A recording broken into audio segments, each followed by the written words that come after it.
Hello and welcome everyone. This is Professor Siddharth Surana. I hope you guys are doing good और मैं तो हमेशा मस्ती रहता हूँ. Welcome to episode number 4 of revision cum amendment lectures in direct tax for May 23 and November 23 exams in 100% English language, applicable for CA final and for the common topics also applicable for CA intermediate students.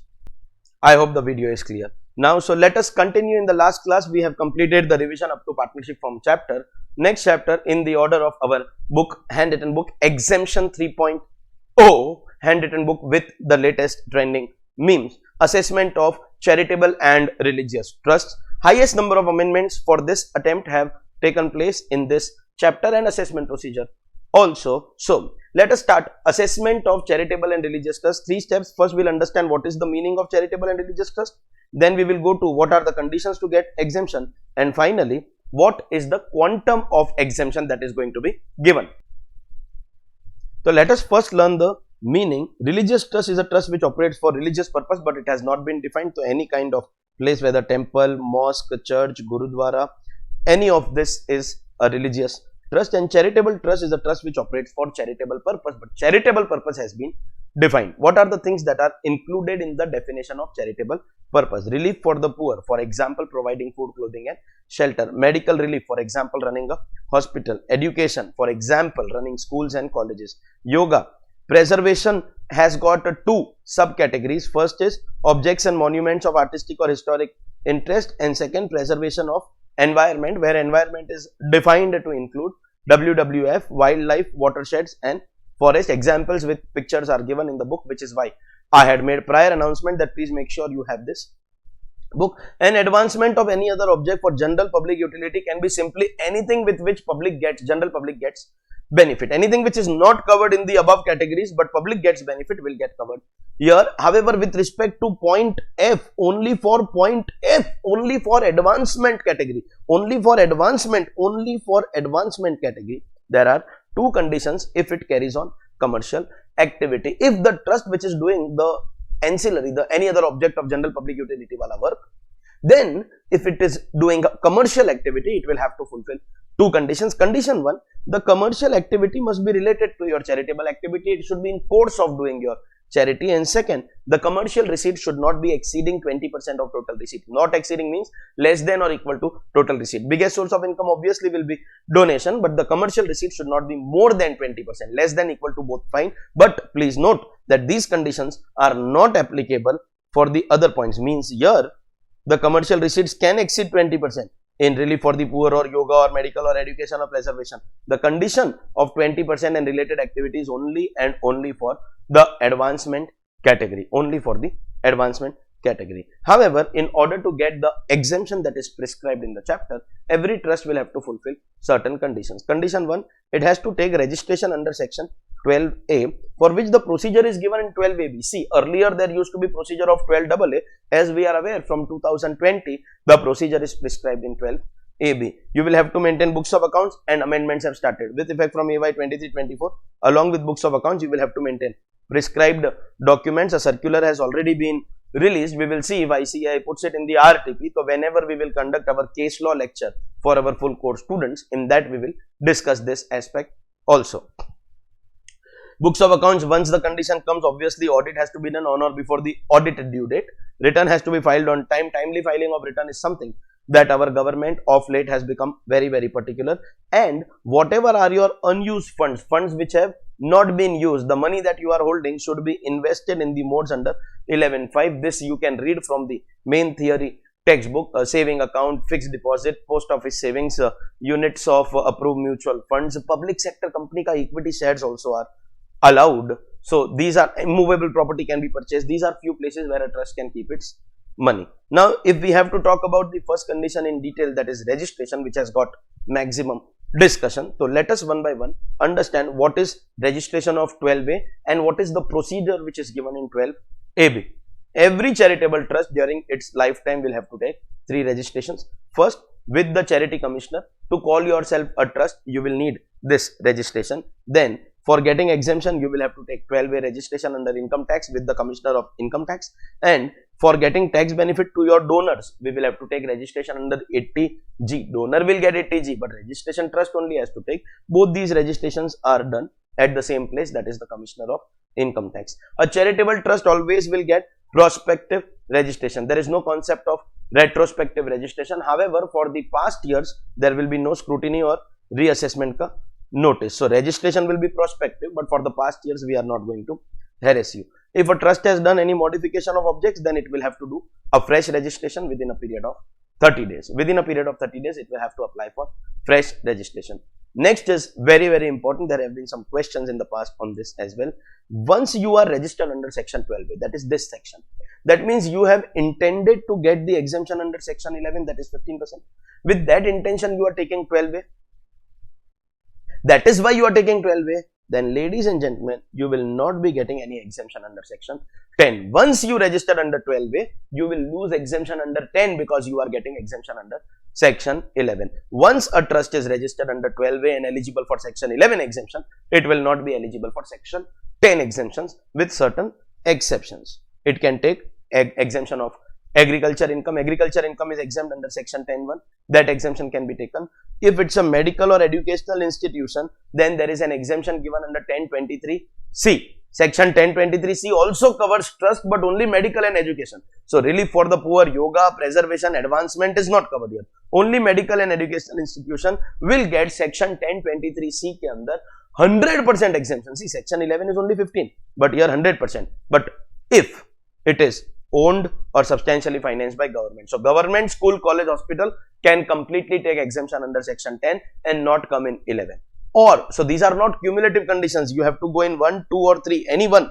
Or, if your gross receipts is up to rupees 5 crore, the total collection from your school, college, hospital is up to 5 crore. And if you are doing education and medical both activities, then we will apply 5 crore ka limit on the aggregate receipts from both activities. This was an amendment last year. So, we had increased the 1 crore limit to 5 crore last year, and the limit will be on the total of education and medical receipts. Or third, supposingly your total has exceeded 5 crore rupees, so you can take approval from CCIT. So, either you are government owned or your total gross receipts is up to 5 crore and it will include aggregate of medical and educational activity, or you are approved by CCIT, then in that case your 1023C exemption will be available. This is an exception. And then we have section 1046. If you are any body, authority, board, trust or commission which is established under any act, it is not doing any commercial activity and is notified in this regard under 1046. Government will release a notification under 1046. Body, authority, board, trust, commission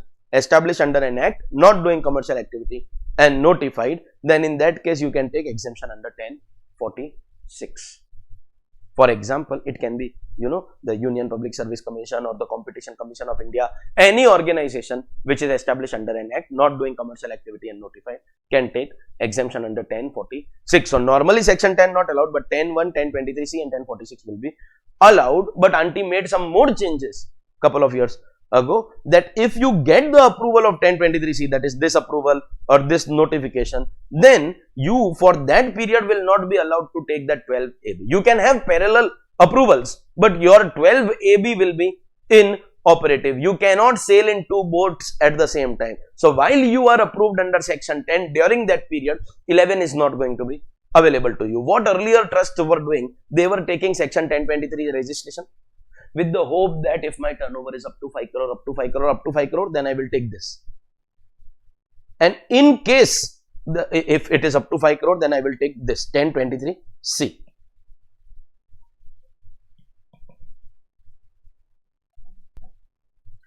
If the turnover is up to 5 crore, then it will take 1023C.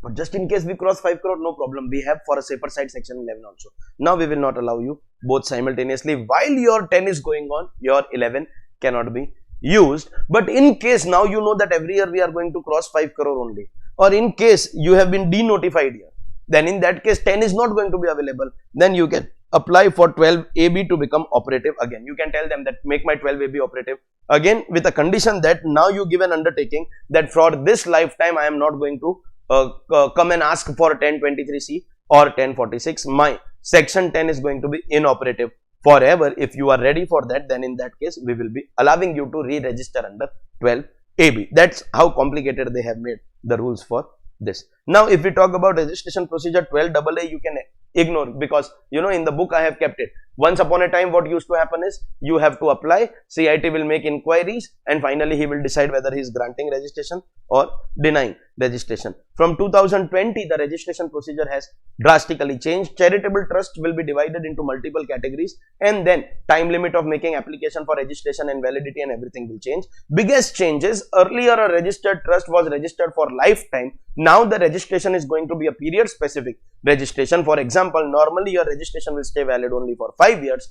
Every 5 years you will have to get it renewed. This is how we have divided the trust. All existing trusts will have to apply within 3 months from when this section. So this was a one-time thing. When in 2020 the new section came, your existing registration is cancelled. Apply within 3 months from enactment of 12AB, and CIT within 3 months from the end of the application month will decide and grant you a registration for a period of 5 years. But in case you are a newly formed trust, today if you are creating a trust, then at least 1 month prior to commencement of previous year. Alternatively, you can say if you want the registration for next year, then before 1st March. March is the last month of the last year, no? So before 1st March. So at least 1 month ka gap you will have to keep, and within 1 month from the end of the month, he will give you a provisional registration of 3 years. See, you are not yet registered, so you may not have done any activity. So in good faith take registration, then we will see whether you have done good activity or no, and your renewal will be due after 3 years. Apart from that, any trust whose registration is about to expire. So you took registration here, after 5 years it is going to expire, no?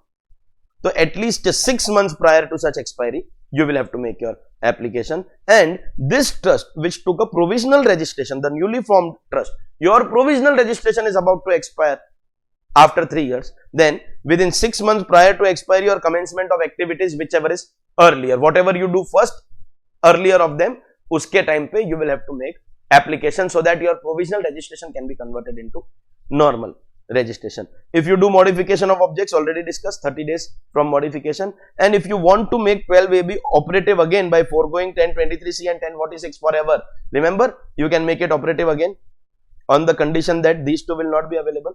If you want to make it operative again, so at least 6 months prior to the relevant assessment year, you will have to make your application, and the CIT will pass his order within 6 months from the end of the month of application, and you will get a registration period of 5 years. So your registration will stay in force for a period of 5 years. 5 years tak you will be registered. Once you make, this is all application. Once you make your application, the CIT will make inquiries. He will make inquiries obviously with the applicant trust, and also make inquiries with third parties for confirmation about the activities of the trust. For the beneficiaries of the trust, they can make inquiries. CIT will also check whether you are complying with other applicable laws, whether it is the Society Act or Indian Trust Act, or if it's a Section 8 company, then the Companies Act. You have to comply with other laws also. And finally, the CIT will pass an order. Time limit was already given in the third column here, and it will decide, he will decide whether the registration has been granted or denied. If it is granted, then everything is very good, but if it is denied, then only after principle of natural justice, that is opportunity of being heard, only after PONJ, principle of natural justice, multiple times this is going to come, and even then his order is going to be appealable at ITAT, because again CIT you can go to ITAT. These are revision lectures, I hope you remember. Now, till last year, this last point was only one line. If the trust has done any violation of registration conditions or violation of other applicable laws, then the CIT will give you an opportunity of being heard, PONJ, and cancel your registration. Itna simple. But then if the law is simple, INT will not be able to digest it. So she has incorporated complications out here as well. Now for cancellation of registration, a long confusing thing has been given. If there is any trust which is doing a specified violation by any registered trust, you can be a 12AA trust or 12AB trust. If you have done any specified violation, before we discuss anything, first we will go and understand what is the meaning of specified violation. In the amendment, they have defined this. This is an amendment, by the way, revision come amendment lecture. We will come back. If a trust has done specified violation, sir, what do you mean by specified violation? Any trust which is working for other than approved object. You are doing any activity which was not approved. If you are working for private religious purpose, that is no benefit to the public. Already in section 13, it was there, cancellation, withdrawal of exemption. This point was already there, withdrawal of exemption. But now we are incorporating this in the cancellation of registration part also. Providing benefit to a particular caste, community, creed or religion. In section 13 withdrawal of exemption, it was already there. But there they had given exception, scheduled caste, scheduled tribe, backward class. Here they have not given any exception. So basically this can become a ground of cancellation of registration. If you are doing business, you have to maintain separate books of accounts and your business has to be incidental to main objects, means profit should be used for charity, but you are not doing this. That means you are doing violation of conditions. Your registration can be cancelled. Till now only exemption was withdrawn. See, if exemption is withdrawn, it is applicable only for that year. Next year you will get it.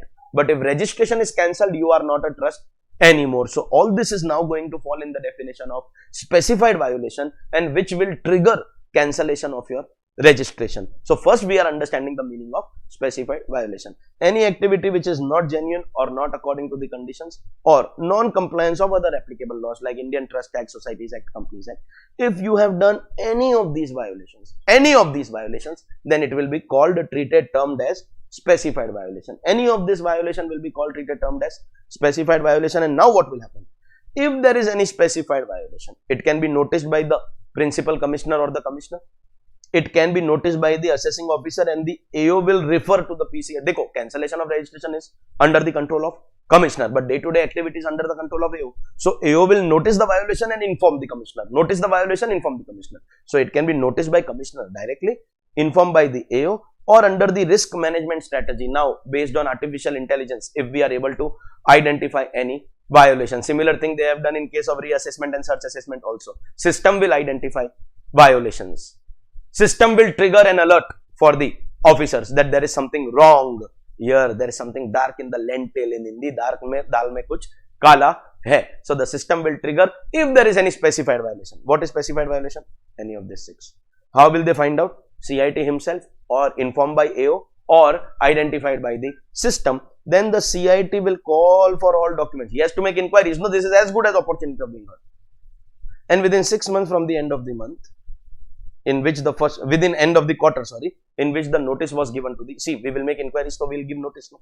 Within 6 months from the end of the quarter in which the first notice was issued, he will pass an order in writing. He will check and decide whether there was a violation or no violation. Violation or no violation. If there was a violation, notice, then he will cancel the registration, obviously. Opportunity of being heard will be given and appealable at ICAI. But if there is no violation, obviously he will refuse to cancel the registration. Whatever is the decision, he will forward a copy to the trust as well as to the assessing officer, so that both parties are aware. That was your specified violation and cancellation of registration. Next concept is business income of the trust. Already we have seen that trust is allowed to do business. Every trust is allowed to do business, subject to 2 conditions. Condition 1, separate books of accounts have to be maintained for every business. And condition 2, business should be incidental. The meaning of the word incidental was given by Supreme Court in these 2 judgments, Dharmodayam and Bhanti Trust. Incidental means profit used for charity. Incidental does not mean that they have to be related activities. Your profit should be used for charitable purposes. That is the meaning of incidental activity. All the trust doing commercial activity, allowed, but 2 conditions. And if you are in advancement, then 2 more conditions related to charity and 20%. So this is for all 6 trusts. And advancement has got 2 extra conditions. All 6 trusts doing commercial activity, 2 conditions, and advancement category, 2 more conditions.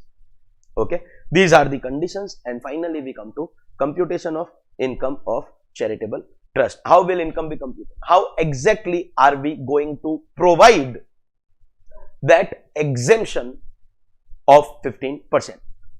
Orally, let me tell you, first we will reproduce all the incomes. One by one we will write all the incomes. Take the total income. If we write all the incomes, it becomes total income. And on that total income, we will give 15% exemption and make 85% taxable. That is how the system works, with some amendments here also. So let us start with understanding how we will compute income of a charitable trust. First income we will write is donation excluding corpus. Excluding corpus, why? Because corpus obviously has been excluded from the definition of income. Corpus donation is given for a specific purpose, so excluded from the definition of income. All other donations we will write. That means we are writing donations in the outer column. In other words, donation will be eligible for 15% exemption. But corpus is not going to come only anywhere, because corpus is not a part of the definition of income, or alternatively you can say corpus donation is something on which there is not going to be any tax, because it is excluded from the definition of income. Avoid saying exempt because it is not given in section 10 or something. It is not exempt income, it is excluded from the definition only. Something like in capital gains, when something is excluded from the definition of capital asset or taxable transfer, then the income only is not arising. So we can't call it exempt. There is no income. For exemption, there has to be income. Here, there is no income. So, corpus donation is excluded from the definition of income. It is not an income. There is no question of any tax. But other donations are income. We will write here, and in this we will give 15% exemption. So, alternatively, you can say corpus donation not taxable at all, and other donation taxable 85%, because 15% exemption will be given. Corpus donation is not in the definition of income. So, this is like a benefit to charitable trust. And what is the definition of corpus donation? Because till last year there were 2 points, now there is an amendment. Huge number of amendments here. That is why we are going a little slow. In revision lecture ke liye, this is slow speed only. Okay. So, what are the 3 things that can become corpus donation? Effect being no tax at all. Effect being no tax. This logic you keep in mind, you will understand the amendment. Okay. What is corpus donation? 1. Any donation received for specific purpose. Purpose specific donation. In final accounts of non-profit organization also, we don't recognize it as income. We write it on the liability side. That is corpus donation. Any initial contribution at the time of formation. See, whenever we create a proprietorship or partnership or anything, we have to contribute some capital. This is the initial contribution at the time of formation of the trust. Initial contribution. That is also corpus. So, obviously, it is like share capital given by the trustees initially. Obviously, that will not be income. No, that cannot be income of the trust. So, that forms a part of corpus. So, we are excluding it from definition of income. So, what is the existing rule or definition of corpus donation? Any donation received for specific purpose, any initial contribution. These are corpus donations and therefore excluded from income. Now, in the definition of corpus donations, there is an amendment. With effect from assessment year 23-24, corpus donation will also include, and let me make it clear, if it is included in corpus means excluded from taxable income, excluded from definition of income. Corpus donation will now include any sum received by a notified temple, church, mosque, gurudwara, or any other place if it is used for the purpose specified by the donor, not used for donation or contribution to other trust, if that amount is separately identifiable, and obviously till the time you don't use it, you are keeping it invested in the 11 subsection 5 modes. Observe the amendment carefully.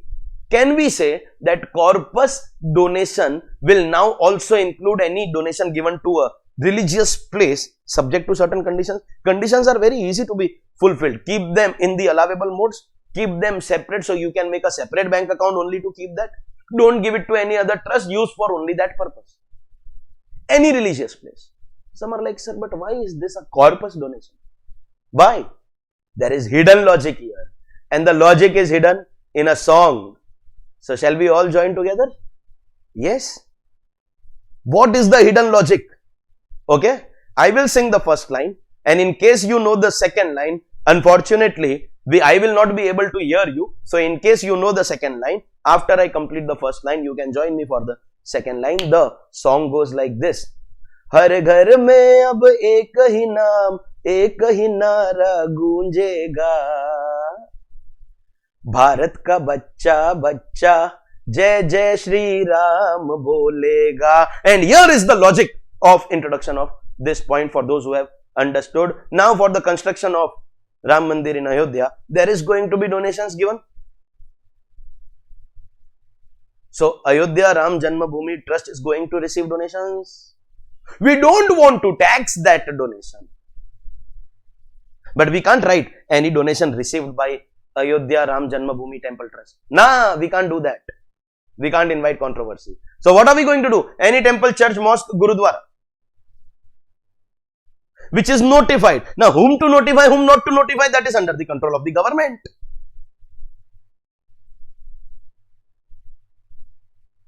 So, any such notified place of worship which is receiving donation subject to these very easy and ridiculous conditions. Main thing is notification, government will decide. Subject to these easy conditions, it will become corpus donation, and corpus donation matlab excluded from income, no tax. Bharat ka bachcha bachcha, jai jai Shri Ram bolega. I hope you have understood the logic of this amendment. Moving on, next income. Income from property of any kind of property. It can be rent, it can be interest, it can be dividend, anything that you have invested in, all your 11.5 ka investments, all these investments are property only. So all that will also come here. In business income, we will take gross income, matlab direct income minus direct expenses, and we will not take depreciation because you are aware that cost of asset is taken as application of income. So direct income minus direct expenses. So donation excluding corpus, property of any kind, and direct income minus direct expenses of business, that total will be called your net income, not net taxable income, net income. And from this total we will give 15% exempt. 15% exempt, effectively balance 85 becomes taxable, 15 exempt, 85 taxable, 15 exempt, 85 taxable. But from this 85 also we will give you some deductions which you are aware. Now this is a revision lecture, not too many amendments have taken place here. So first, any application of income towards approved objects, any money that you have spent, what kind of expense, capital or revenue. So here only direct expenses are covered, all your indirect business expenses can be covered here. And if you have purchased any asset for the purpose of your business, that is also going to get covered here. And because capital expense is covered, obviously depreciation is not given. As a clarification, only if cost is taken as application, which every trust generally takes. If you have given donation to any other registered trust, excluding corpus, because if you give as corpus, so the other trust is not offering it to tax, no. So donation to other trust excluding corpus will be given as application of income. We will treat it as expenses for approved objects of the trust. Any expense during the previous year, or you can spend up to the due date of return filing, that is also going to be allowed. However, while doing these expenses, please make sure that you comply with TDS requirement if any, and cash expenditure should not be more than 10,000, because if you do this, then in that case you are going to be losing that benefit. Just like PGBP disallowances, same disallowances will come in charitable trust also. So capital or revenue, donation to other trust excluding corpus, it can be during the year or up to due date of return filing, but be careful about the TDS and cash expenses conditions. Apart from that, if you have done any accumulation of income for future benefit, accumulation concept will also be revised very soon. We will give this deduction also. Any amount not received during the current year, if we are subtracting this, the past year ka if anything is received, then we will add that also. That is obvious, and this will become the net taxable total income of a charitable trust.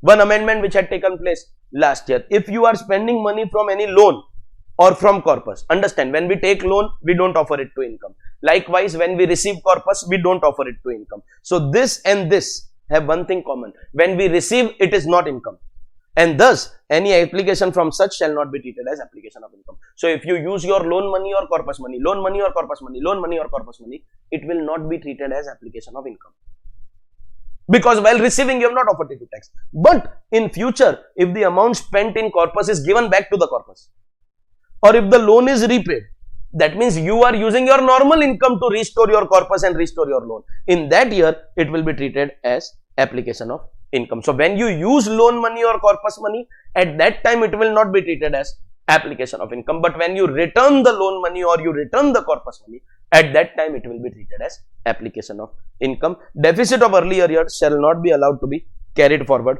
or subtracted in the computation of net income. Means, in other words, charitable trust no longer will get the benefit of loss carry forward. And one more amendment that has taken place: all the application of income, the benefit that we are given, whether capital or revenue, whether current year or up to due date of return filing, everything shall be allowed only and only on payment basis. Matlab wo accrual basis ka deduction is now going to stop. We are going to give deduction to charitable trust only on payment basis.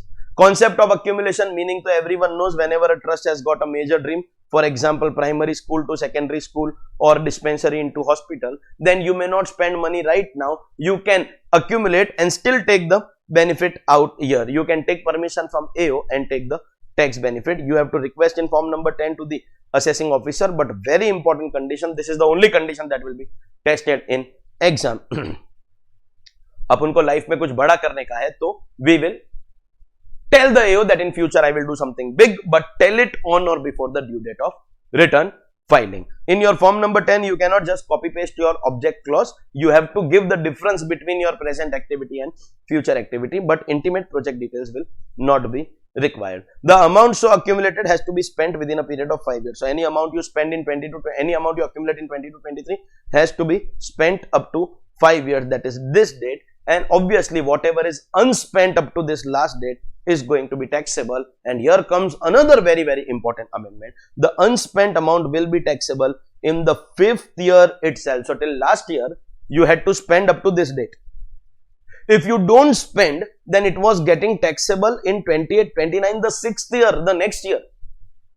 But now it will get taxable in the 27, 28, that is in the 5th year itself. So the unspent accumulation will now get taxed in the 5th year itself. That's one more amendment that has taken place out here. Obviously, you may accumulate different amounts on a year basis. It is not compulsory that you accumulate the same amount every year. Based on the need, the trust can accumulate different amounts in different years, and you can renew or accumulate every year. Also, if your 5-year period is getting expired, you can renew. Every accumulation will enjoy a fresh period. The accumulation can be spent only for that purpose. So if you say that we will start a hospital, you have to use it for hospital with 2 exceptions. Exception 1, if AO approves any other purpose, or in the year of dissolution, you have to give it away. Everything has to be given away to other registered trust. Whenever we give donation to other trust, we get application of income other than corpus, but it has to be out of your current year income, not out of accumulation. Accumulations may say you can't give donation to other trust except dissolution year, where everything has to be given to other trust. Next, capital gain of charitable trust, very simple, sale minus cost. There is no concept of long term, short term. So obviously no special rate, no indexation, no 54 series. Only one exemption will be allowed if you invest in another asset or if you invest in FD for minimum 3 years. If entire net sale consideration is invested, entire capital gain will be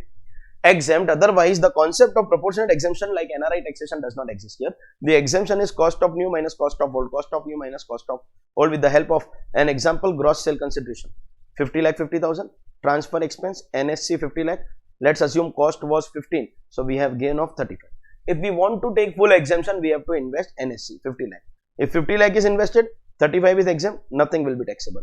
But if entire net sale consideration is not invested, then what will be the exemption?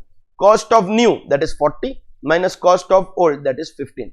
25 will be exempt, and 10 gain minus exemption. 35 minus 25, 10 will become taxable. If 30 is invested, it is not proportionate. Cost of new minus cost of old, 15 will be exempt, 20 will be taxable. Cost of new minus cost of old will be exempt. Next, withdrawal of exemption. This was already there. Now some of these points are included in specified violation for cancellation of registration. Any trust operating for private religious purposes, that is no benefit to public, so withdrawal of exemption. Benefit to particular caste, community, creed, religion, but here there are exceptions. Scheduled caste, scheduled tribe, women, children, Syria citizen. Here they have given exception. So section 13 mein there is exception, but in specified violation they have not given any exception. Any trust working for benefit of specified person, author, founder, manager, trustee, substantial contributor. Substantial contributor means anybody who has given more than 50,000 or any relative of the above, then the trust will lose exemption subject to 2 exceptions. Exception 1, if the benefit taken is up to ₹1,000 like one band-aid or one notebook, then no problem. And note the second point, supposingly the author, founder, manager, trustee has taken some benefit of 5,000, 10,000, anything more than 1,000. So only the benefit amount will be taxed. The trust will not lose exemption on the entire amount. This same point was there for education and medical, but now this point is introduced for all the trusts. So whatever is the benefit taken, that will be taxed. So what we will do is compute income of the trust, 15%, application, accumulation, everything, and in the total you add the benefit taken by the author, founder, manager, trustee at the last amount. So benefit taken will be added separately. Any income from non-specified investment. Non-specified investment means what?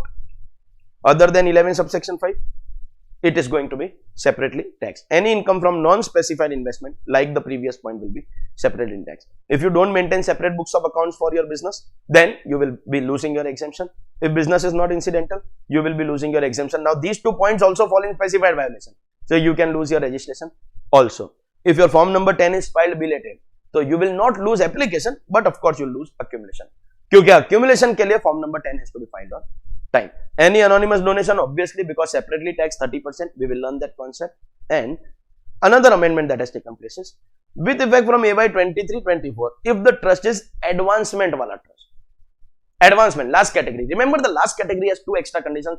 Only that last category. What are the 2 extra conditions? Related activity and 20%, related activity and 20%. So if that advancement trust for whom we have 2 extra conditions violates any of the extra conditions, or any other trust, relief for the poor, medical, education, does these violations, non-compliance of books of accounts maintenance or audit or return before due date, obviously they lose exemption. देखो, these conditions are applicable for all the trust if they do this violation, or advancement does violation or the two extra conditions that are applicable.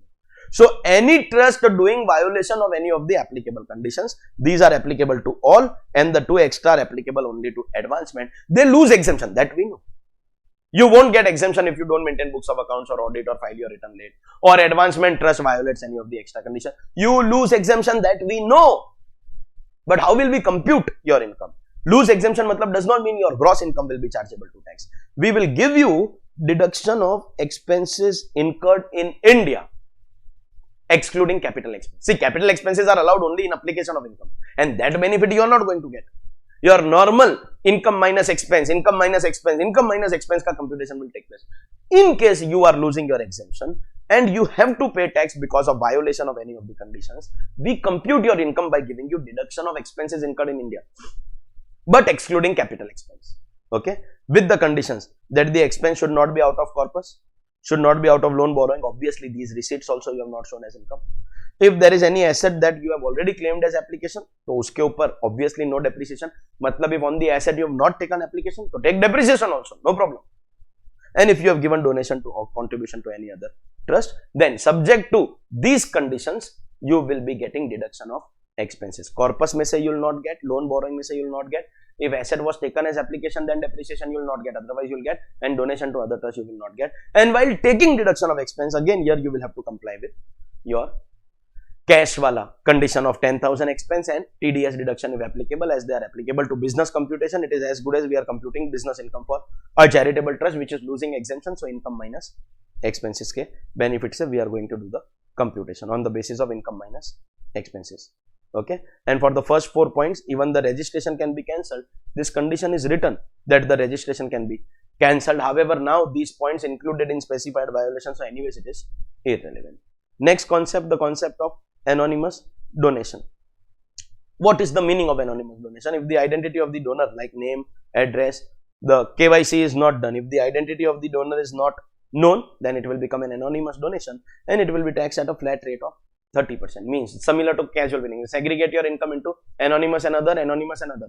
Anonymous 30, other normal. Anonymous 30, other normal. However, flat 30 will not be applicable to one. If you are a wholly religious trust, then flat 30 is not applicable. And partly religious, partly charitable, if anonymous is received for other than education and medical. Means if it is received for education and medical, then flat 30 is applicable. Other than education and medical, flat 30 is not applicable. So as a clarification, flat 30 is applicable to whom? Wholly charitable it is applicable, and partly में if it is received for education and medical. और chart से clarify होता है तो chart से wholly religious anonymous donation का flat 30 not applicable, wholly charitable anonymous का flat 30 is applicable, and both activities partly religious partly charitable में if you receive for education and medical, then it is applicable. For other purpose it is not applicable. So wholly religious में not applicable and partly में other than education medical it is not applicable. These two cases flat 30 will be applicable. But when we say flat 30, we are all aware this is a revision lecture, so we are aware from anonymous donation we get one deduction. Directly we don't apply 30 like casual donation. What is that deduction? First, segregate your net income into anonymous donation and other income. Anonymous and other. In other income, take all your benefit. All your benefit matlab take 15%, application, accumulation, everything. Under anonymous donation, we will give you one deduction. Before we apply flat 30, we will give you one deduction. What is the deduction? 5% of total donation. Matlab, we will not take business income or property income. 5% of total donation, business income or property income will not be covered here. Or rupees 1 lakh, whichever is higher. This is a tax benefit, still it is higher. Be very careful on this. 5% of total donation or 1 lakh, whichever is higher, will be subtracted. Only donation, not business income, not property income. And in donation, because they have said total donation, it was controversial, but ICAI in MCQ questions, in MCQs have clarified this, that total donation may we will take normal, anonymous and corpus, all donation. Donation means donation. Everything will be covered. 5% of total donation or 1 lakh, whichever is higher. 5% of total donation, 1 lakh, whichever is higher. Subtract that here and on the balance apply 30%. But the amount that you are subtracting here will be added to your other income. So anonymous may say take the deduction of 5% of total donation or 1 lakh, whichever is higher. Donation will include normal donation, anonymous, corpus, everything, but not your other income like business income, property income. 5% of total donation or 1 lakh whichever side. Subtract from anonymous, apply 30. This side is over. Come to the right side. The amount subtracted here should be added to your other income for normal treatment. And this, the law is silent. Added means where? If I add at the top here, that means I will get 15% also, application accumulation also. Or I add at the bottom. So finish everything and in the total add at the bottom. This was a little confusing. Earlier ICAI had no clarification, but in the answer of MCQs, ICAI has added this at the top. Means subtract the amount here, add here. 5% of total donation or 1 lakh whichever is higher. Add to the other income. After that give 15% application, 15% benefit, application, accumulation benefit on this amount also. We have to add to other income, that we know, but at the top or bottom? Top or bottom? So according to ICAI answers, it has to be added at the top. I have clarified this also. First, total will include normal, anonymous and corpus. Also, the amount reduced from AD and added to other income can be added at the top or at the bottom. The act is not clear in subjective answers. ICAI said both options. They gave alternate solutions. But in MCQs, ICAI has added at the top and given that 15% benefit. Next, we have a very new introduced section. Huge number of amendments. 115 BBI, chapter 12. Do you remember 115 BBH? Crypto pe we stopped, and BBI we said that we will do in the charitable trust chapter. Baad mein abhi time nahi. So here is where you can understand. Only now you can understand, now that you know what is specified violation. So this is also a newly introduced section, that for the following violations, whatever income becomes taxable, they will be taxable at flat rate of 30%. For flat 30% on the following incomes, without any deduction of expense or set off of losses or anything against, means gross income. That's the policy of chapter 12. No? The gross income will be taxed at flat 30. Gross income at flat 30. If you use benefit funds for the benefit of specified person, do you know that we tax them separately? Segregate it from the total income and add at the bottom. On that, now tax purposes also we will segregate normal income, normal rate, and violation income 30%.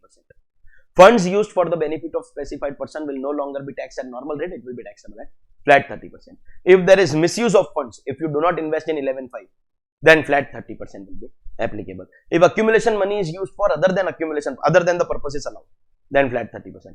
If accumulation is not spent within 5 years, then it will be taxable in the 5th year itself. That is also an amendment. Flat rate of 30%. And any accumulation in excess of 15%, which is not allowable under any provision. In these cases, whatever is the income because of these violations, it will be taxable separately at 30%. Special rate, normal rate is not going to be applicable. New section in chapter 12, and I told you that I will be doing in charitable trust chapter. Next concept of exit tax. If a trust stops charity, it will have to pay a one-time tax, basic 30, compulsory 12% surcharge, 4% HEC, net becoming 34.944 on accreted income, which is over and above your normal income tax. Over and above. Charity kiya ye important nahi hai, band kiya ye important hai. So on accreted income, that is assets minus liabilities, this is going to be invoked 34.944%. But how will we calculate that accreted income? First, we will take fair market value of the assets.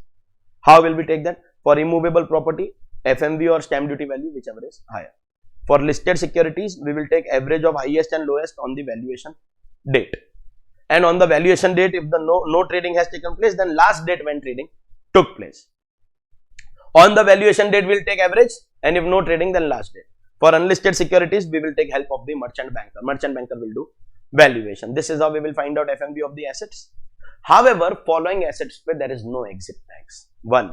Any asset acquired out of agriculture income, no exit tax. Any asset on which exemption was not taken, no exit tax. And in cases of dissolution, there will be some assets which you transfer to other charitable trust within the time limit, that is 12 months from the end of the month of dissolution. So no exit tax. Matlab only on those assets which are not transferred within this time limit, exit tax is going to be applicable. 3 assets out of agriculture income, assets on which exemption was not taken, and dissolution ke cases mein transferred within time.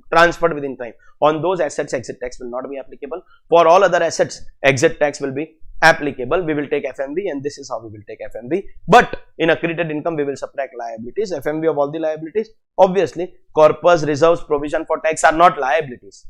They are provisions, they are owner's capital. So net worth means assets minus outside liabilities. So corpus, reserves and provision for tax will not be subtracted. This is accreted income. On this 34.944 will be applicable, and it has to be paid over and above your normal tax which you will be paying. This has to be paid within 14 days, as otherwise interest will come, same as buyback tax, and in case of failure, the trust as well as principal officer will be held as assessing in default. So same as buyback tax again, but exit tax will be applicable when we say trust becomes non-charitable. What are the situations when it is going to be applicable? One by one. If a trust has done modification of objects but not applied for fresh registration, then in that case exit tax will apply. Calculate accreted income on the date of modification, because that is the date you change your activity, and pay your tax within 14 days from end of the previous year.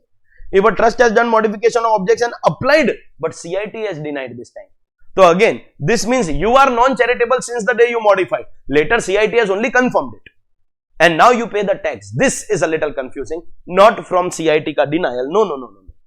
We go and check if the trust has appealed or not appealed. If not appealed, that means the trust has accepted the defeat. So 14 days will be counted from expiry of time limit to appeal. And if the trust has appealed, then only after you lose the appeal, it can take 10 years also. After Supreme Court order, when you lose the appeal and you get copy, then only pay exit tax, otherwise don't pay exit tax. So no appeal, then immediately pay. But appeal, then wait, pay later. If there is cancellation of registration, on date of cancellation will become your valuation date, and tax has to be paid in the same time frame. If you appeal, then wait for the appeal, because if you win, then you don't have to pay, only if you lose, and if you don't appeal, then pay immediately. If you merge with a non-charitable entity, that's only your valuation date, and from there only there will be 14 days, because this is your decision, not CIT ka decision. This decision is yours, so you can't appeal against yourself. So this has to be done immediately. And in case of dissolution, only on the assets which are not transferred within that 12 months ka time limit. So assets which are transferred, no exit tax, but not transferred, valuation date will be date of dissolution. Values of assets will be taken from the date of the dissolution, but payment has to be done after the time limit, because only after that we come to know which assets ka value we have to take, which assets are taxable or not taxable, but values will be taken from the date of dissolution. This is the concept of exit tax. Apart from that, auntie is not tired of making amendments here, so she has made more amendments. She said that 1023C trust, we know education and medical institution. 1023C is also one way in which charitable trusts are taking benefit in our country, and 12AA, 12AB is also one way. But there were a lot of differences in the conditions in section 10 and section 11. So to bring parity between 10 wala trust and 11 wala trust, she has made a lot of amendments in section 10. Now section 10 ka conditions will become same as section 11 ka condition. All this you are aware of because you have already studied in charitable trust chapter. Just that in section 10 she has added this. What? Section 10 maybe registration will be given by CIT. So here also it was CIT only. Some receive by a place of worship, corpus. Shall I repeat that? Bharat ka bacha. So some receive by a place of worship will be a part of corpus, so not taxable. Accumulation ka benefit was not available for section 10. So one amendment, we are introducing accumulation ka benefit. And second, the unspent accumulation will be taxable in the 5th year itself, which is an amendment for section 12 trust also. Maintenance of prescribed books of accounts and documents. Cancellation of registration in case of specified violation. Same amendment. Activity is not genuine, not according to registration, not incidental business, no separate books of accounts. Same. You will not get other exemptions of section 10. Like 1034A or anything. Only 10.1 you will get. Only 10.1. And 1046 may if you are notified, then 1023C will become inoperative. 1046 and 23C also cannot be taken together. Filing of return before due date will be compulsory. Here also. If any income is utilized for the benefit of specified person, only that amount will be separately taxed. Author, founder, manager, trustee. In case of violation of condition of books of accounts, audit, return on time, income will be taxed by giving deduction of expenses. Same. Not from corpus, not from borrowing. If asset was taken as application, then no depreciation, not as donation to other trust. Same amendment as section 30.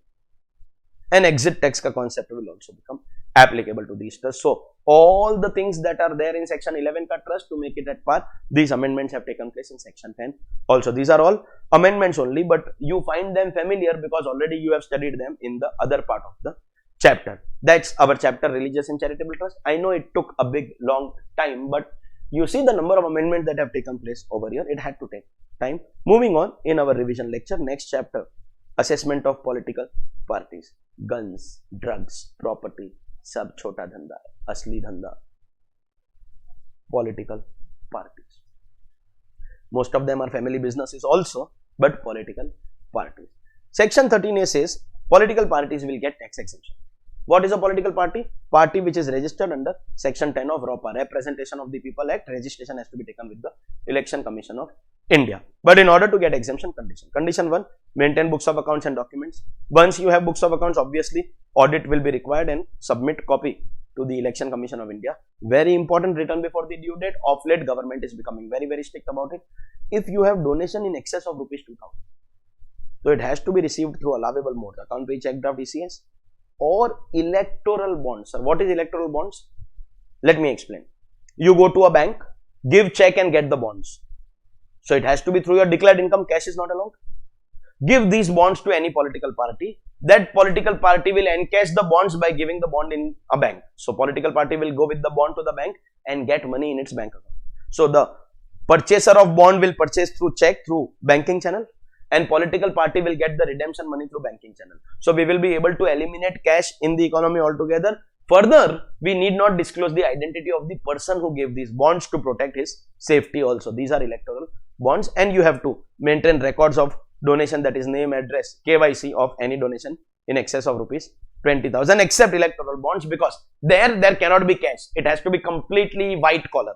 It cannot be cash. So in electoral bonds, you need not maintain the name. Just say we got through electoral bonds. Political parties are getting 80-90% donation through electoral bonds, so that they don't have to declare the name of the donor. And obviously, once the conditions are fulfilled, nacho, house property, other sources, capital gain and voluntary contribution, which is the biggest source of income, will be fully exempt. Almost everything is exempt because salary is not possible. It is an artificial person, and PGBP will be always taxable. You fulfill condition or don't fulfill, PGBP always taxable. Or let me put it this way: if a political party is fulfilling conditions, all conditions, only PGBP is taxable.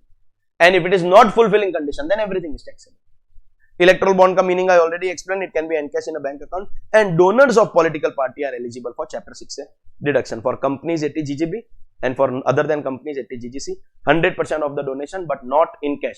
Political party can accept up to 2000 in cash. Greater than 2000 mein there is allowable mode ka condition, no. But donor will not get deduction for 1 rupee also.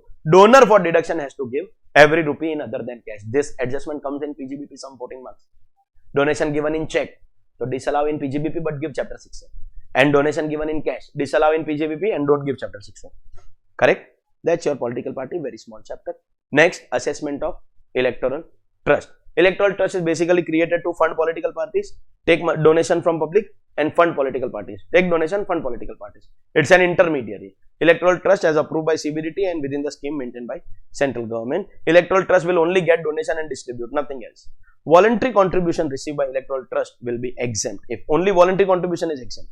Let me put it clearly. Therefore, other incomes will always be taxable. Exemption is only for voluntary contribution. The other income is going to be taxable.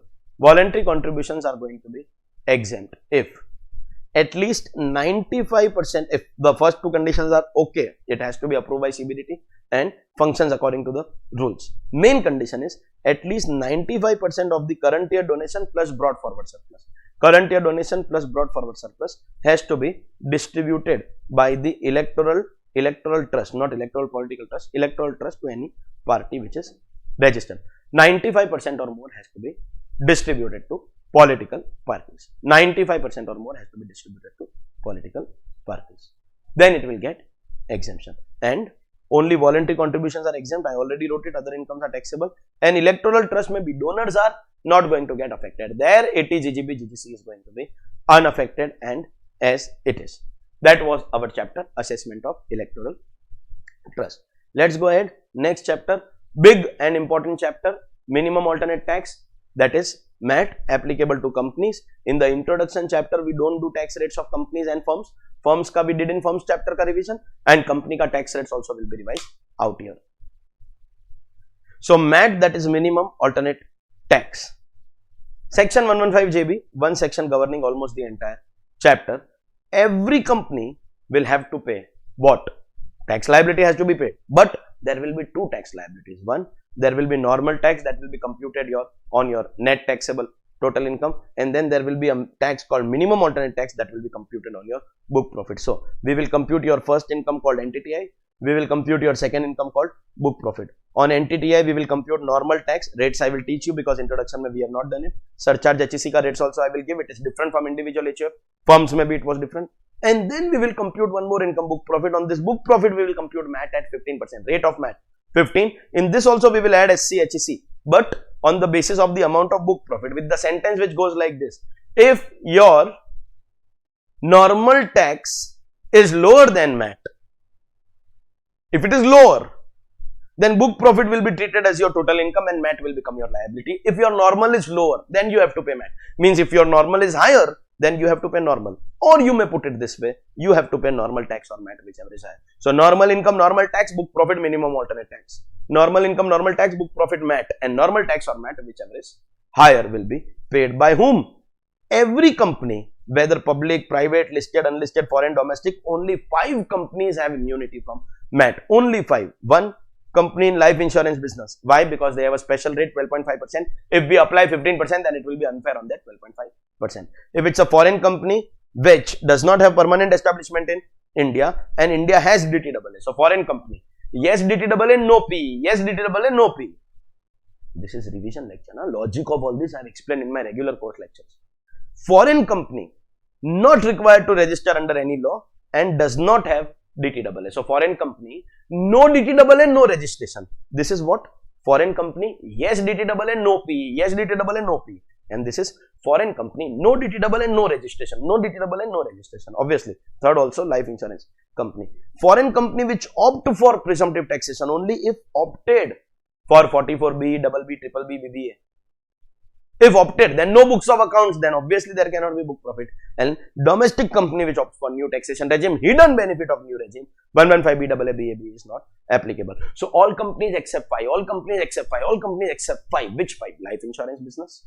Foreign company, yes DTAA, no P. Foreign company, no DTAA, no registration. Foreign company, presumptive if opted, and domestic company, new taxation regime again if opted. Except 5, all companies will have minimum alternate tax. That means normal income, normal tax, book profit, minimum alternate tax, normal tax or MAT, whichever is higher. Normal income computation is as per our volume 3 heads of income. But what are the normal tax rates? Because we have not done that in the introduction chapter. So we'll do tax rates as per normal. Tax rates as per MAT 15 we already know, but how much surcharge, how much cess, and we go to of course the computation of book profits. No. Normal tax rates applicable for previous year 20 to 23, that is assessment year 23, 24. For domestic company, first for domestic company, basic tax will be flat rate of 30%. Flat rate of 30%. No basic exemption, no slab, flat 30. But if your turnover 2 years ago, not in the current year 20 to 23, not in the last year 21, 22, but 2 years ago, last to last year, 2021 is up to 400 crore, then it is 25%. This is not optional. If you fulfill the condition, then 25, otherwise 30. Fulfill the 25, otherwise 30. And as per suggested answers of MCQs, if there is a new company which was not there 2 years ago, then ICAI is applied 30. So 25 is applicable only if the company was there 2 years ago and turnover was within the limit of 400 crore. Then 25, otherwise 30. Up to 1 crore NTTI, no surcharge. Same as firm. After 1 crore, up to 10 crore, we will do 7%, and after 10 crore, we will do 12%. In partnership firm, after 1 crore, it is directly 12% up to infinity. In cooperative society, dekho, new regime 115 BAD compulsory 10%. But old regime, cooperative society, there is an amendment. Go check. Earlier, it was same as firm, more than 1 crore, 12% till infinity. But now it has become same as domestic company. After 1 crore, 7%, after 10 crore, 12%. After 1 crore, 7%, after 10 crore, 12%. HEC is the easiest of all till the time auntie does not come to know about it, that it is very easy. HEC as of now is very easy, 4% always. But domestic companies also have a new taxation regime, section 115 BAA and BAB. Of course, we will learn the difference between them. Also, what is the basic tax rate? In 115 BAA 22, BAB 15. Compulsory surcharge, same as 115 BAD, cooperative society. Compulsory surcharge of 10%, irrespective of amount. Cess is always compulsory. So, effective rate will be in BAA 22 plus 10 plus 4, that is 25.168, and in BAB 15 plus 10 plus 4, 17.16, because surcharge HEC will come always. So, 115 BAA 25.168, 115 BAB 17.16. Hidden advantage if you opt for new regime. No MAT. Tax rate is already lower than old regime. Old regime mate is 30, which is higher than both. Old regime mate is 25, which is higher than this. It is also higher than this because this is all inclusive and 25 is basic. If you add cess also, without surcharge also, it will become higher. So let's be clear, in new regime, rates are lower than old regime. Obviously, the biggest, the biggest problem is that you will have to lose all your benefits, all your exemptions and deductions will be lost, but tax rate will be lower and MAT will not be applicable. The law will become simple. If new regime becomes compulsory, then a lot of things will become very, very simple. Income tax law will become very, very simple.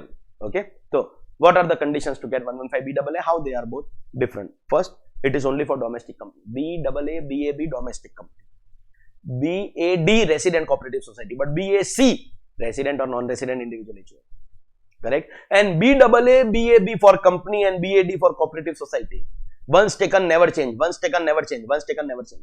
But in BAC, if you remember, non-PGBP can change every year. And PGBP can go once, come out once, cannot opt second time. You remember the common points and the differences. So, only domestic company. Once taken, it is not allowed to take SEZ benefit, additional depreciation, these deductions of PGBP. The only deductions that will be allowed is scientific research mein own business ka revenue and capital expense. Otherwise, these deductions not allowed. Specified business not allowed. CCC, that is skill development, not allowed. CCC is agriculture extension. CCD is skill development, not allowed. Any deduction under chapter 6A will not be allowed with this exception. This has been tested in a lot of MCQs. Lot of MCQs. 80JJAA job creation will be allowed. 80M deduction against dividend income will be allowed. And 80LA, that IFSC wala deduction is going to be allowed. These three allowed. Other chapter 6A will not be allowed. Like 80G, for example, will not be allowed. Okay. So, a lot of tax benefits have to be foregone and brought forward losses with respect to above will also be foregone. Option once exercised, it can never be changed and you have to exercise the option on or before the due date of return filing. So, on or before the due date of return filing, decide old or new. If you are taking old, so you remain in old. If you take new, so lifetime new. Once in new, it is like shifting from ICAI ka old course to new course. Once in new, you can never come back to the old course. Having said that, these tax rates will apply only on your normal income. For special income, chapter 12 will apply. Introduction ke chapter mein only we said that special income ka special rate is compulsory even in the new regime. MAT will not apply, but special rate will apply. So, very simple. 115BAA, not too many conditions. BAB, may if you observe, the tax rate is reduced by further 8%. So, it's a massive benefit. So, obviously, there are more conditions, starting with first common condition, domestic company. Second common condition, all the same tax benefits have to be foregone and brought forward losses also. Third, option has to be exercised on or before the due date. Once taken, cannot be changed. Till here it is common. On or before due date, once taken, cannot be changed. On or before due date, once taken, cannot be changed. But notice, this you have to do in your first return. This is going to be a newly incorporated company. Incorporated on or after 1st October 2019 and commenced manufacturing up to 31st March 23. First of all, make a small correction out here.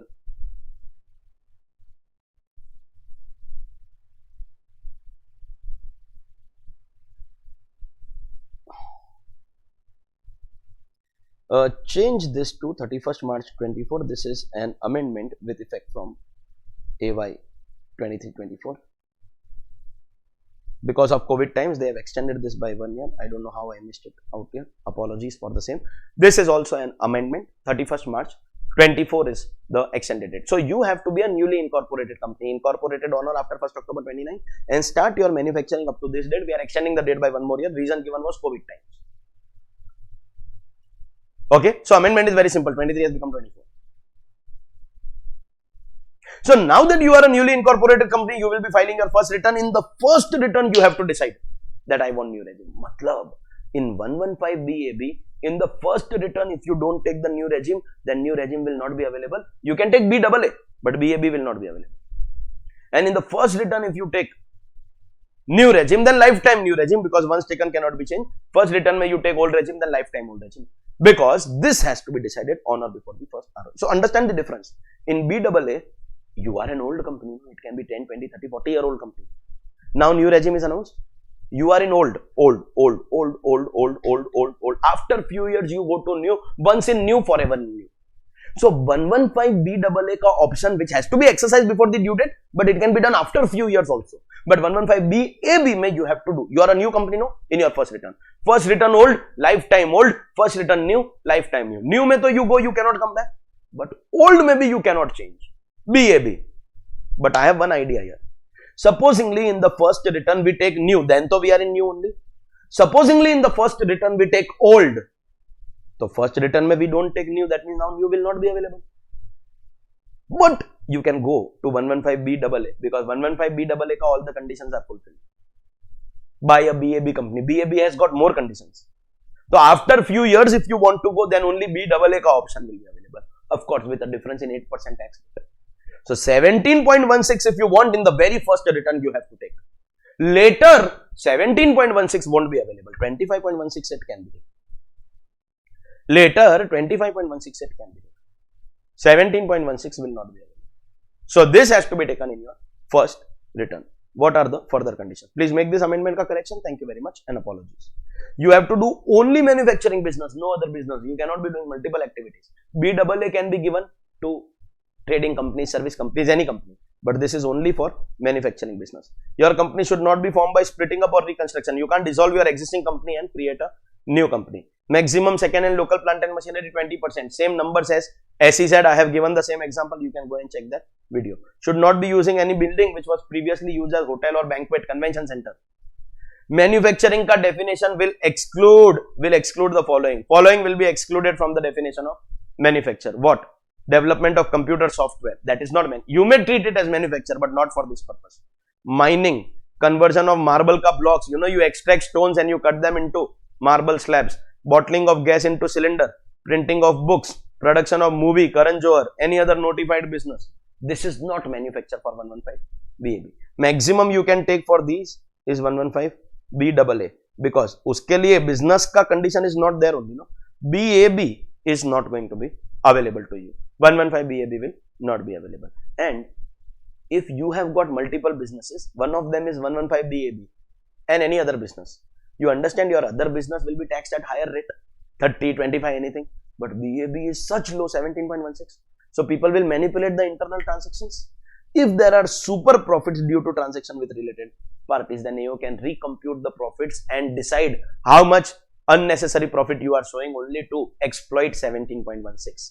And how are we going to apply your tax? First, we will compute your entity.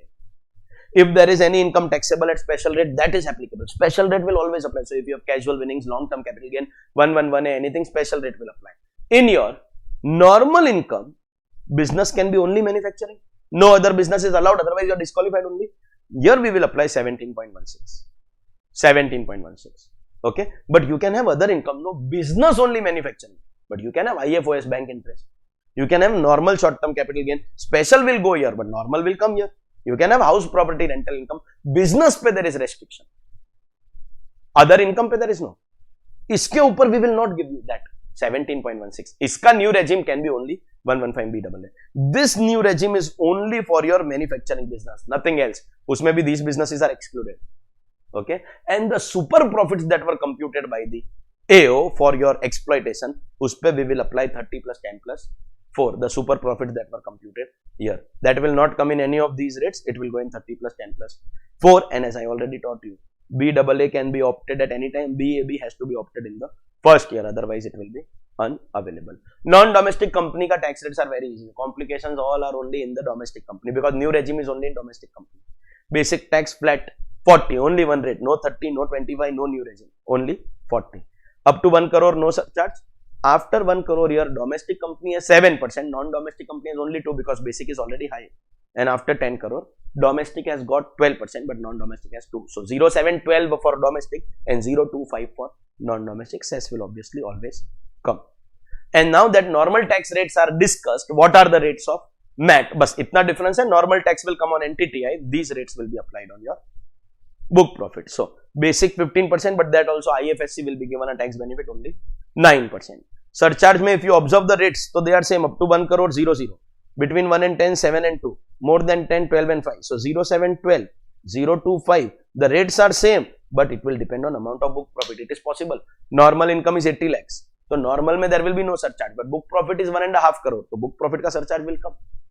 It will depend on your book profit. In MAT, book profit is your total income. In MAT, book profit is your total income, and HEC obviously will come. So we are done with the applicability of MAT, normal tax rates, MAT ka rates with surcharge and HEC. NTTI computation is heads of income, but here we will learn computation of book profit with the 29 adjustments. It's a quick recap of, it's a revision, so quick recap of what are the adjustments in computation of book profit.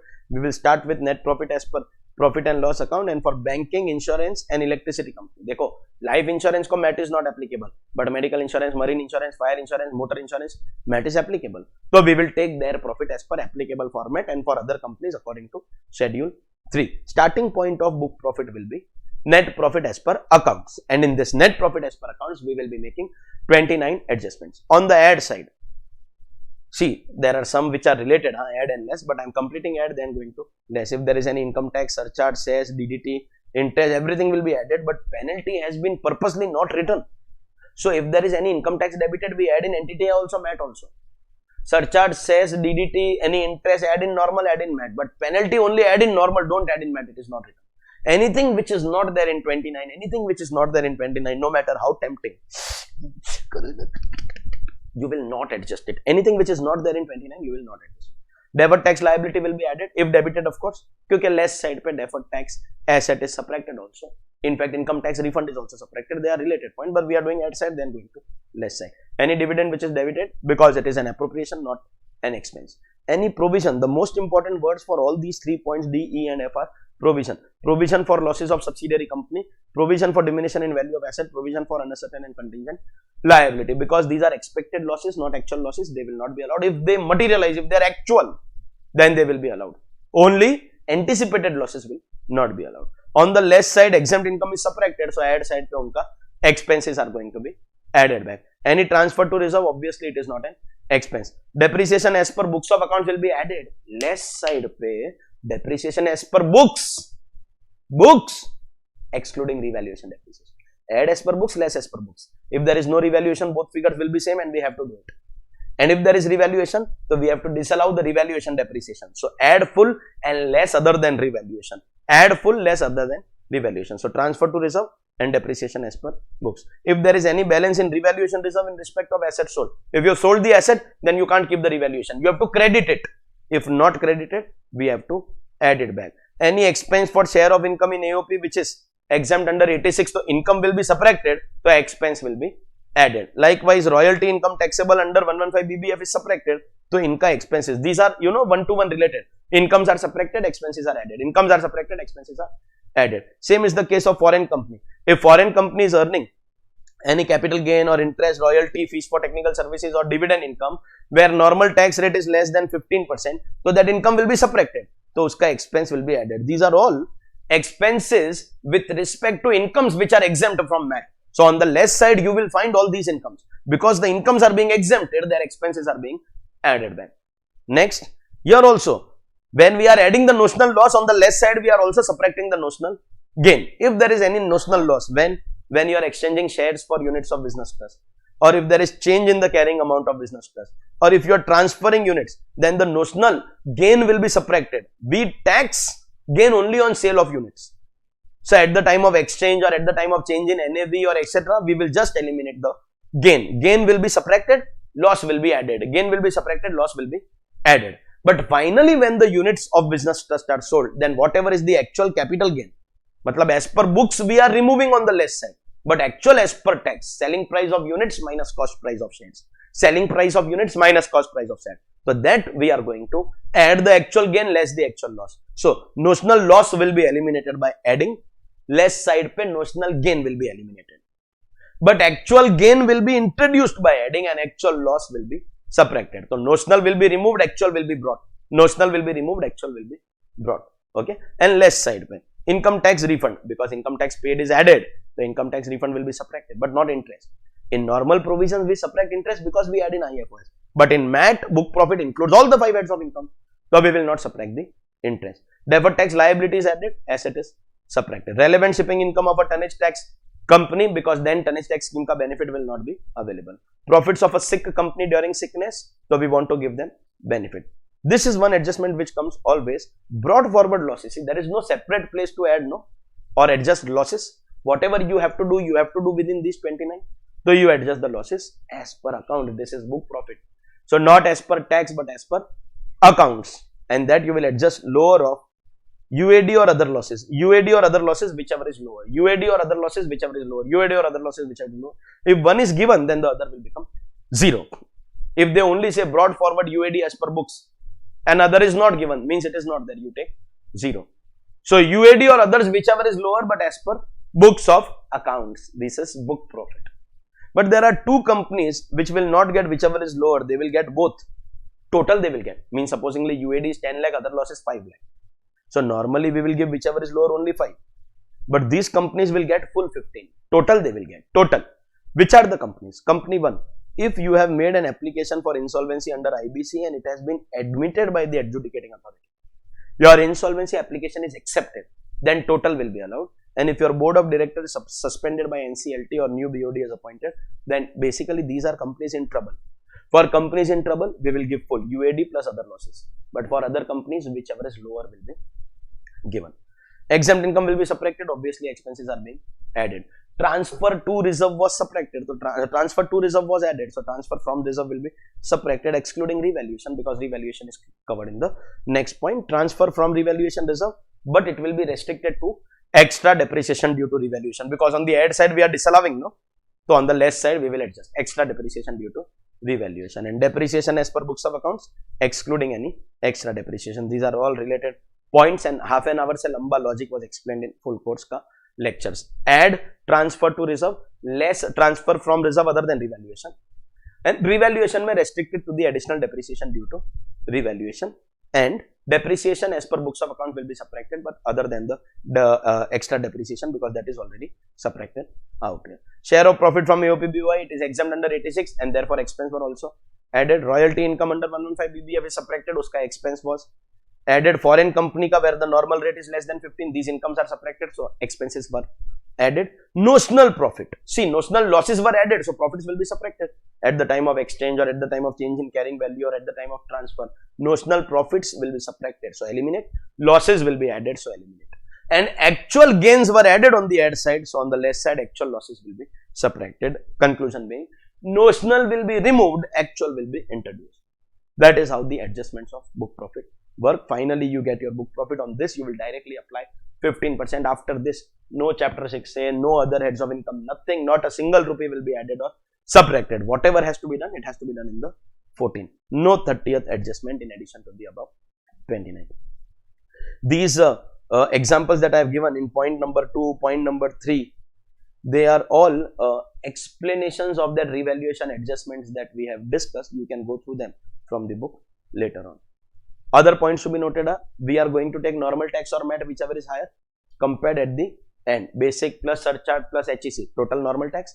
Basic plus surcharge plus HEC, total MAT, whichever is higher.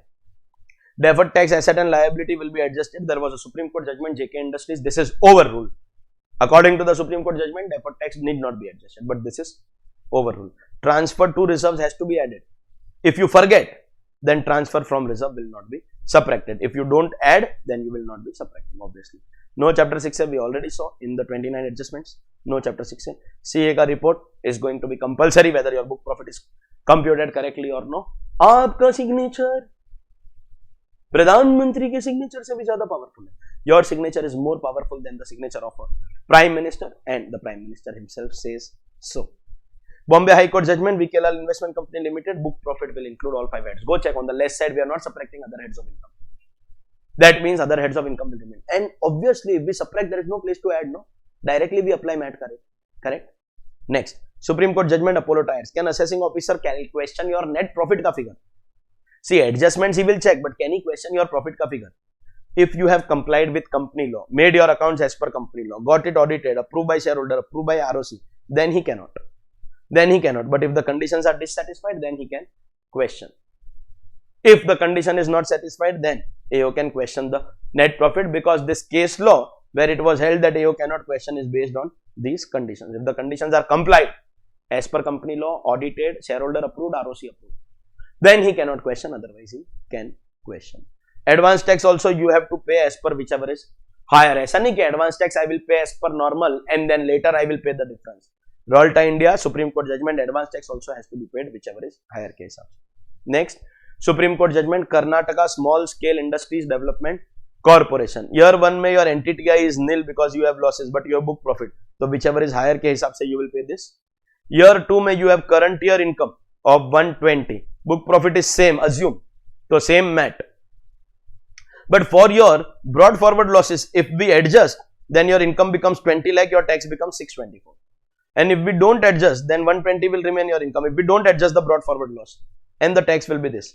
Ultimately, whether your normal tax is with adjustment of brought forward loss or without adjustment of brought forward loss, liability will be this only, whichever is higher. Whether you compare with this figure or you compare with this figure, liability will be this. But still, it is compulsory to adjust your brought forward loss. This is not going to be available. Set off is not optional. It is compulsory. Matlab, you have to pay the higher one also and you will not get carry forward. Your brought forward has been utilized. So now that 100 will lapse. Ultimately, you have to pay this also, but your carry forward will also lapse because set off is not optional. Set off is compulsory. Concept of MAT credit. Whenever MAT is higher, so you will pay higher, but the difference will be available to you as MAT credit. MAT is higher, pay higher, but the difference will be available as MAT credit. In future, whenever normal becomes higher, you can take the benefit of MAT credit. But how much? You can't take the full amount. Maximum you can take the difference. Matlab minimum this much you will have to pay. So how much credit you have taken? 3 in this example. First you will take this 2. Then you will take from this 3. And the remaining 2 is from this 3. We will follow FIFO because 15 year ka carry forward is going to be available. So whenever MAT is higher, credit will accrue. Whenever normal is higher, credit will be utilized, but only to the extent of difference. Balance will be carried forward for 15 years. So we will follow FIFO. MAT credit is excess paid due to MAT and accrues when MAT is higher. Can be utilized in future when normal tax is higher. Maximum utilization is to the extent of bringing your liability down to MAT and it can be carried forward for 15 years. So obviously we will be following FIFO. If there is excess MAT credit due to difference in foreign tax credit, it will lapse. Excess MAT credit due to difference in foreign tax credit will be lapse. 100 times if I speak this line and I translate in multiple languages, you will not understand. You will understand only with the help of example. Supposingly a company with turnover exceeding 400 crore, normal income is 115 lakh and book profit is 430 lakhs. Both are inclusive of foreign income of 30 lakhs in a country where tax rate is 25% and no DTAA. So we are taking example of unilateral relief. It could have been bilateral relief. Foreign tax credit they are saying. Foreign tax credit, it can be 90, 90A or 91. Unilateral or bilateral, but in my example it is unilateral. So Indian income is 85 plus foreign income 30, total 115. Indian income 400, foreign income 30, total 430. Okay, and foreign income 30 in that country also has been taxed at 25%, no DTAA. Now understand. First, let's compute NTTI as per income tax book profit. This is 115, this is 430. Normal tax rate 30%, MAT mein 15%. Here also we will add surcharge of 7%. Here also we will add surcharge of 7% because both are between 1 crore and 10 crore. Add surcharge HEC. So, normal mein we are getting 38, 39, 160 and MAT mein we are getting 71, 77, 560. If you check MAT credit here, you make this your liability and check MAT credit. So, 71, 77 minus 38, 39, this is your MAT credit. But this is wrong because these are not final amounts. Assessee will be eligible for relief, no foreign tax credit. In my example, it is unilateral. Normally, it can be bilateral. Foreign tax credit. So, subtract foreign tax credit from here, subtract foreign tax credit and final liability you compare, no. So, let's see foreign tax credit. This is normal income, Indian income. So, this is the tax. If we go by the formula of average rate of tax under unilateral relief, so we will get 33.38 here and we will get 16.69 here. Compare with foreign rate. So, whichever is lower, here 25 and here 16.69. That means we will get relief at this rate in normal and MAT respectively. The doubly tax income included in NTTI both places is 30 lakhs. So, 30 lakhs ka 25% and 30 lakh ka 16.69. These will become your respective relief figures in normal and MAT. After taking relief, matlab this will be subtracted from 38, 39, 160. We get relief of 750. So finally we get 30, 89, 160 and this 5 lakh and 700 ka relief will be given from 77 because this is MAT ke hisab se whichever is lower. So this will be your, so these are your final tax figures. Comparison at this stage only was wrong. Final tax figures are this. So final answer will be my tax liability is 66, 76, 860. Normal or MAT, whichever is higher, after relief. Normal or MAT, whichever is higher, after relief. This is our final answer. 66, 76, 860 minus 30, 39, 30, 89, 160. Now this appears to be your MAT credit. Earlier it was 33, 38. When we compare these two figures, it has increased because of the difference in the credit amount. If we had subtracted the same credit, if we got the same credit, supposingly here I get 1 rupee credit, here I get 1 rupee credit, then the difference will remain same. The difference is only the difference of 249, 300. That is earlier MAT credit and present MAT credit. That is only because of difference in foreign tax credit. Such differences shall be ignored. Foreign tax credit ka difference shall be ignored. So MAT credit will be given only of 33, 38, 400. This extra credit will not be given. This extra credit is coming only because of difference in foreign tax credit. The difference in MAT credit because of foreign tax credit shall be ignored. So we will choose the liability at this stage, but we will give you MAT credit of the difference of this stage. We are not going to give you double benefit. Next, of late they have been asking questions that we have to also do some Ind AS adjustments over and above 29, most important. So first start with net profit, finish your 29 adjustment. These are book profits before Ind AS adjustments. So Ind AS ka adjustments are extra over and above. First, OCI related adjustment. OCI under Ind AS is other comprehensive income, where we record our abnormal items. In that there are two categories. Items that will be coming back to P&L account, to be ignored because one day it will come. But there are some items that will not be reclassified to P&L. They will directly go to balance sheet in Ind AS. You have to go and learn Ind AS for this. Because they are not going to come on their own, we have to bring them. If there are credits in OCI, they are income, so we have to add in book profit, and debits in OCI are losses and expenses, we are lessing. So what is the OCI adjustment? Take OCI. Items that will be reclassified, ignore altogether.